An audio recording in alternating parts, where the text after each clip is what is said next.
फोड़कर उसके अंदर का फल निकालकर उस फल को शिवलिंग पर चढ़ाकर 1 लोटा जल शंकर भगवान को समर्पित करकर, दिन होना चाहिए मंगलवार। कौन सा दिन होना चाहिए? जम के बोलो जरा, मंगलवार समर्पित करो। उसके बाद में आप विवाह के लिए अगर समर्पित करे हैं तो विवाह में देरी नहीं होगी। व्यवसाय और व्यापार के लिए या नौकरी के लिए समर्पित करे हैं तो उसमें देरी नहीं होगी। एक पत्र में आया है, सुनिए, बड़ा सुंदर संवाद है। शिव महापुराण की कथा कहती है, मंगलवार को अगर शिव जी के मंदिर में, शंकर के मंदिर में जाकर 1 लोटा पानी चढ़ाया जाता है तो हमारे कार्य में उन्नति होती है। हाथ में जल का पात्र हो, शंकर के मंदिर में जब तुम जा रहे हो, शिव के पास जब पहुंचो, जल से हाथ, जो लोटा जब जल का तुम बाबा को समर्पित कर रहे हो, जल चढ़ा रहे हो, उस समय पर बाबा से जरूर कहो, बाबा बहुत दिन हो गए, बहुत दुखी हूं, ए मेरे शंकर, मेरे कुबेरेश्वर महादेव, मेरे महाकाल राजा, मेरे इस हाथ को अब तुम पकड़ लो बाबा, बहुत दुखी हूं, अब तुम थाम लो बाबा। पत्ता डाल के और लौंग डाल के। दुनिया के लोग नहीं समझते कि शंकर पर जल चढ़ाने का क्या लाभ है। शिव महापुराण कहती है, अगर एक दिन, शिव महापुराण की कथा कहती है, मंगलवार को अगर शिव जी के मंदिर में, शंकर के मंदिर में जाकर 1 लोटा पानी चढ़ाया जाता है तो हमारे कार्य में उन्नति होती है। कोई व्यापार नहीं चलता हो, दिक्कत आ रही हो तो हनुमान जी के दूसरे नंबर का भाई गतिमान का स्मरण करो। हनुमान जी के उल्टे पांव का सिंदूर लाकर गतिमान का नाम लेकर स्वस्तिक बना दिया जाए व्यापार वाली जगह पर, तो व्यापार अच्छा चलने लगता है महाराज।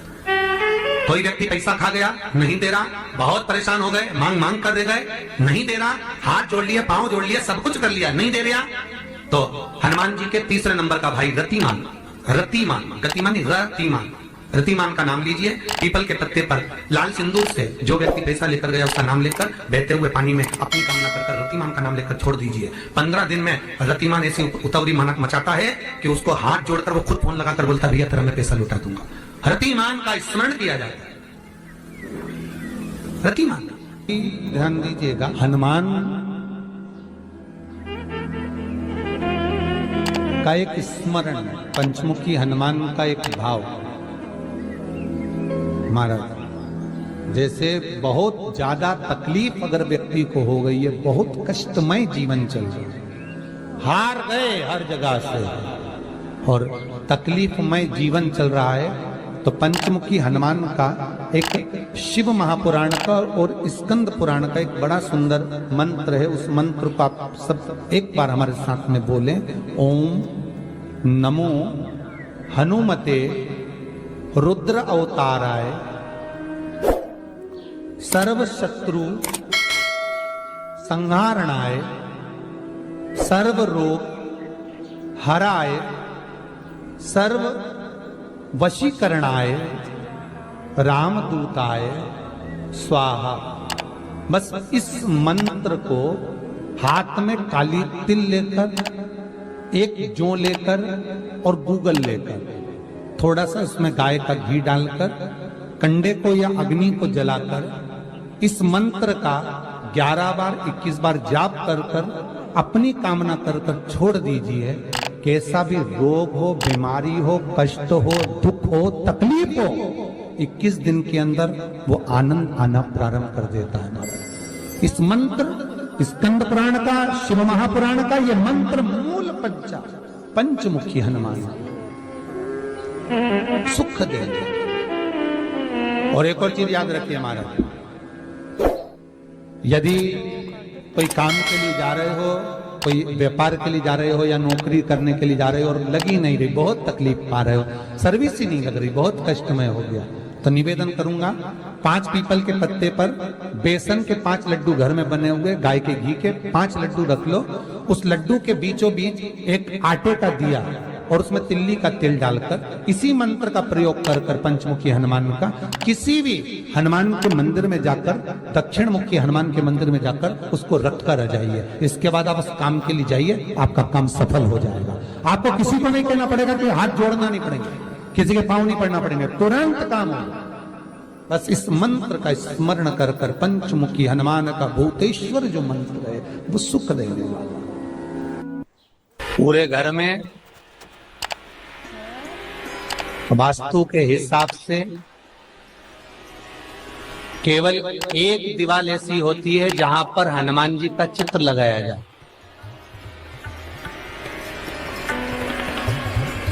चाहे तुम पर्वत उठाने वाला चित्र लगाओ हनुमान जी का, चाहे बैठे हुए लगाओ, चाहे रामायण पढ़ने वाला लगाओ, चाहे लंका दहन करने वाला लगाओ, चाहे राम नाम जपने वाला लगाओ, चाहे लक्ष्मण को संजीवनी देने वाला लगाओ, चाहे मौन मुद्रा में लगा दो, चाहे स्तुति में लगा दो, चाहे भजन में लगा दो। हनुमान जी का कोई भी चित्र लगता है तो ना पूरब में लगेगा, ना पश्चिम में लगेगा, ना दक्षिण में लगेगा। हनुमान जी का अगर चित्र लगता है तो उत्तर की दीवार में दक्षिण को देखते हुए लगता है, केवल एक ही स्थान।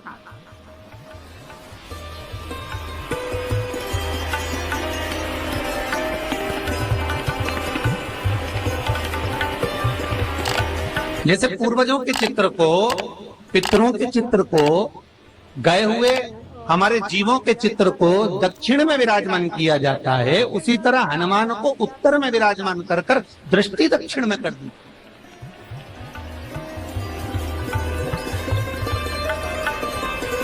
घर में हनुमान जी के जितने फोटो होते हैं उसको केवल दक्षिण दिशा में लगा, उत्तर दिशा में लगा बिठाते थे, और दक्षिण की ओर उनकी दृष्टि होना चाहिए, दक्षिण की ओर उनका मुख होना चाहिए।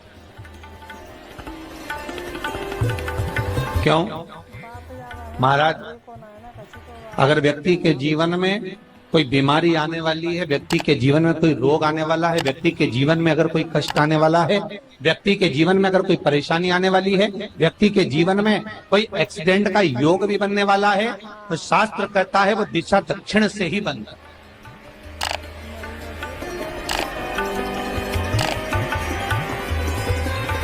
ये दक्षिण जो दिशा है ये यम की दिशा।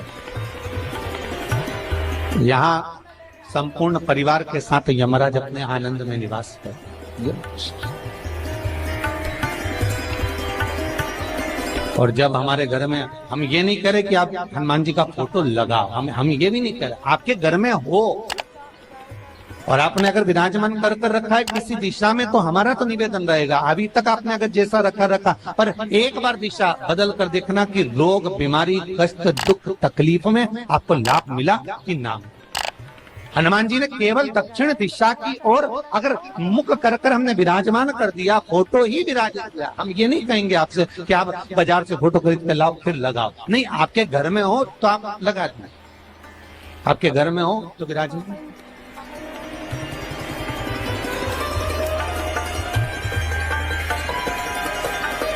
अच्छा, कितनी विपरीतता है वो भी आप जरा जानिएगा महाराज, कि शंकर भगवान के ऊपर जो जल चढ़ाया जाता है उसकी जलाधारी उत्तर में जाती है महाराज।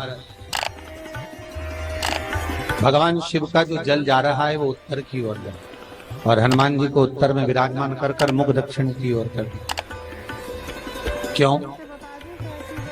प्रबल दिशाओं में उत्तर और दक्षिण महाराज, ये जो दो दिशाएं, इनको साधने के लिए कोई देवता आगे नहीं। अगर इन दिशाओं को कोई साधने वाला है तो केवल एक देवाधिदेव महादेव ही हो सकता। काल का हरण करने वाला वो महाकाल ही हो सकता। शंकर का ही एक अवतार है हनुमान जी महाराज, रुद्र अवतार महाराज। हनुमान जी से कहा तुम दक्षिण की ओर दिशा पर संभालिए। शिव जी कहते हैं मेरा जल जब उत्तर की ओर जाएगा तो इस दिशा को मैं संभालू, चिंता ना करिए। जो स्मरण करने वाला होता है, भजन करने वाला होता है, कीर्तन करने वाला होता है, नाम जाप करने वाला होता है, उसका भी शास्त्र विधान करता है,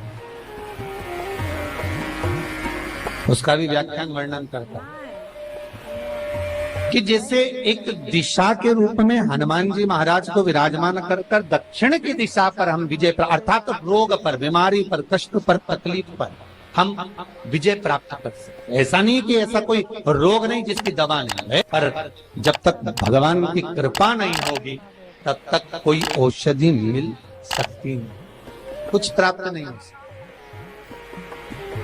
जब भगवान करुणा करते हैं तो आप रूप कुछ ना कुछ सुख की अनुभूति हो जाती है, अपने आप सुख का भान हो जाता है। तो जैसे दक्षिण का जो स्वामी तत्व है, दक्षिण पर जो दृष्टि देने वाला श्री हनुमान जी महाराज है, इसलिए हनुमान जी को उत्तर की दीवार पर विराजमान कर कर उनका मुख दक्षिण की ओर रखा जाता है। वास्तु शास्त्र के हिसाब से, वास्तु नियमों के हिसाब से सारे फोटो कहीं पर भी लगा सकते हो, पर हनुमान जी का अगर फोटो तुम्हारे घर में है, हनुमान जी अगर तुम्हारे घर में विराजमान है, हनुमान जी का चित्र तुम्हारे घर में विराजमान है, तो उसका मुख दक्षिण का होगा, तो रोग, बीमारी, तकलीफ, कष्ट ये सब दूर हटते। कई लोग प्रश्न करते हैं, गुरुजी आप कहते हो कि हनुमान जी महाराज शंकर भगवान का एक अंश स्वरूप है, एक अंश। पूरी शिव महापुराण की कथा को उठाकर देखिए, स्कंद पुराण को, मत्स्य पुराण को, कूर्म पुराण को उठाकर देखिए। एक बाणासुर का चरित्र और एक श्री हनुमान जी महाराज का चरित्र बहुत सुंदर। शिव का एक अंश माता अंजना के तप साधना से शिव की प्रागट्यता और शंकर भगवान की प्रागट्यता से शंकर का स्वरूप प्रकट हो। इसीलिए तो कहते हैं शंकर सुमन केसरी।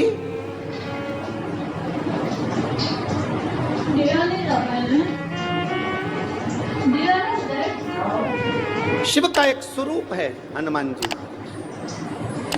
हम तो हमेशा कहते हैं अगर आप हनुमान जी का भी दर्शन कर रहे हैं तो ये अंदाजा लगा कर रखें कि आप शंकर का दर्शन कर रहे हैं।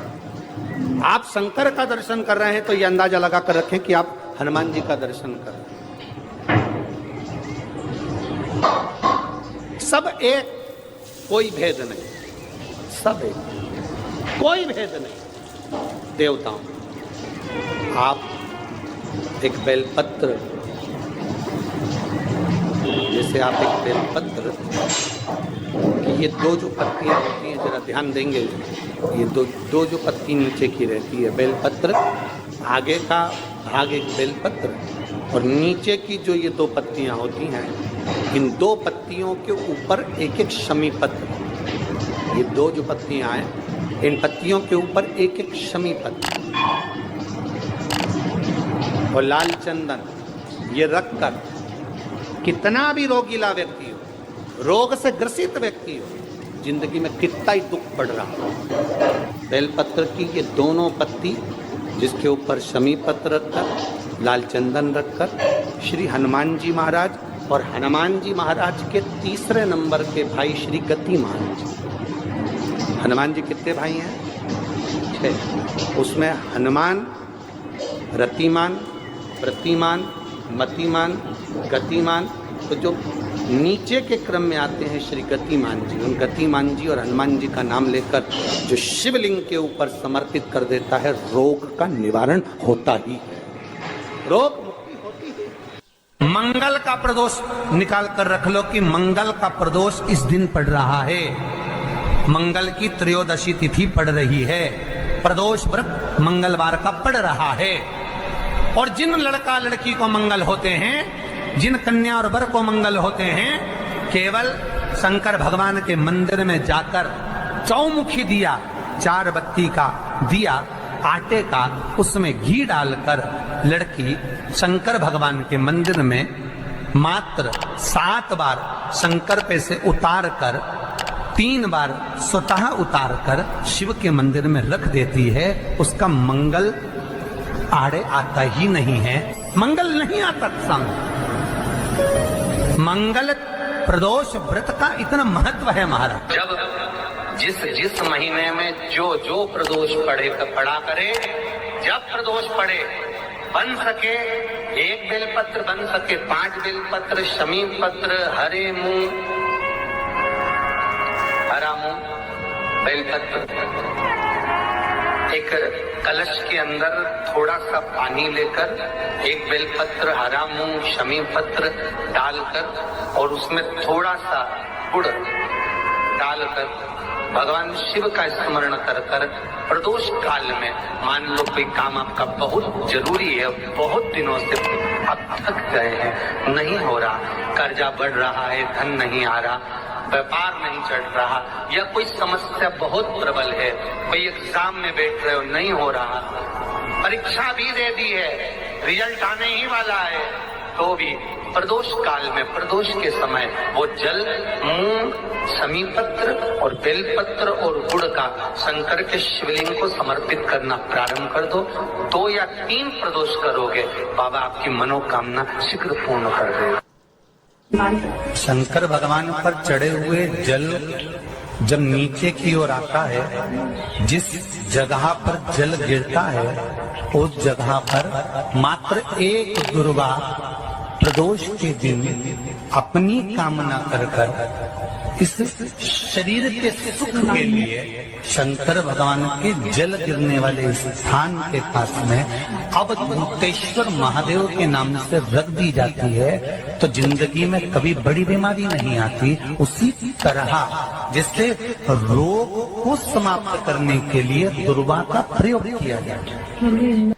कभी ऐसा योग लगे आपके जीवन में कि आप जिस व्यापार को आपने करा उस व्यापार में आपको फल नहीं मिला, फिर आपने व्यापार चेंज करा, फिर बदल कर देखा, फिर उस व्यापार को कर देखा, उसमें फल नहीं मिला, फिर आपने वापिस व्यापार को बदलने का विचार किया, तो हमारा निवेदन रहेगा उस व्यापार को बदलने से पहले एक काम जरूर कर देखो। 3 स्थान पर बेलपत्र को चढ़ा कर देखिएगा। अगर आपको लगे कि मैंने व्यापार बदल लिया, एक बार बदला, कई लोग ऐसे भी होते हैं जो पैसा इकट्ठा करते हैं, धन एकत्रित करते हैं, और कोई व्यापार ऐसा कर लेते हैं जिस व्यापार में धन चले जाता है तो वो धन वापिस नहीं आता, वो व्यापार का धन वापिस नहीं आता, तो बड़े दुखी होता है कि भाई मेरा गया हुआ पैसा नहीं आ रहा, मैं बड़ा कष्ट में हूं, मेरा खुद का ही आ जाए ना तो मैं निहाल हो जाऊं, मेरा अपना ही नहीं आ रहा जो गया हुआ है, तो मैं क्या वर्णन करूं उसको, क्या। उनके लिए भी ये प्रयोग, ये शिव विद्येश्वर संहिता का ये भाव बड़ा सुंदर है। आप व्यापार पर व्यापार बदल कर देख लिए, धन भी हमारा कहीं डूब गया, आ नहीं रहा है, तो प्रयास करना 3 स्थान पर चढ़ाई गई बेलपत्र हमें सुख का अनुभव करा। बहुत ध्यान लगाइए। पहला, अशोक सुंदरी की जगह। अब ये बेलपत्र जब भी आप चढ़ाएंगे तो रविवार की अगर प्रदोष पड़ जाए, कौन से दिन? रविवार की प्रदोष के दिन ये प्रयोग अवश्य कर देखिएगा। ज्यादा बार नहीं करना है, केवल एक ही बार करना, बाबा स्वयं कृपा करेगा। अपने मंदिर में, अर्थात अपने घर के पास कोई मंदिर हो, शिवालय हो, देवालय हो, जहां शंकर भगवान विराजमान हो, शिवलिंग हो, ऐसी जगह पर अवश्य करें। हमें कहीं दूर जाकर ये प्रयोग नहीं करना है, अपने शिवालय, अपने जो घर के आसपास में शिवालय हो वो। एक बेलपत्र अशोक सुंदरी वाली जगह। अब उसको अशोक सुंदरी की जगह पर भी चढ़ाने का तरीका क्या है? जब हम बेलपत्र चढ़ाएंगे तो उस बेलपत्र को चढ़ाते समय आपकी जो बेलपत्र की डंडी है, वो बेलपत्र, रविवार प्रदोष के दिन का ये उपाय है महाराज। ये बेलपत्र की जो डंडी है, इस डंडी का भाग शिवलिंग की ओर होना चाहिए। ये जो डंडी है, इसका भाग अशोक सुंदरी पर जब चढ़ाएंगे तो शिवलिंग की ओर इसका भाग होगा महाराज। दूसरी, बेलपत्र को जब हम समर्पित करेंगे, जया, विषहरा, शामरीवारी, दौतली, देव, मान लो जलाधारी ऊपर नहीं है शंकर जी के, तो उसका स्मरण कर कर 5 कन्याओं का नाम लेकर जया, विषहरा, शामलीवारी, दौतली, देव, इनका स्मरण कर कर शंकर भगवान के शिवलिंग पर बेलपत्र रखेंगे। बेलपत्र कहाँ रखना है? आप अगर यहाँ बैठे हो तो आपके विपरीत में डंडी का मुख होना चाहिए। ये बेलपत्र की जो डंडी है, इसका मुख आपके विपरीत में हो। आप यहाँ बैठे हो तो डंडी उधर होगी, आप इधर बैठे हो तो डंडी का मुख इधर होगा, आप उधर बैठे हो तो डंडी का मुख इधर होगा। आपके ठीक विपरीत की ओर डंडी का मुख हो। ये 2 जगह बेलपत्र समर्पित करने के बाद तृतीय बेलपत्र शिवलिंग की जो जला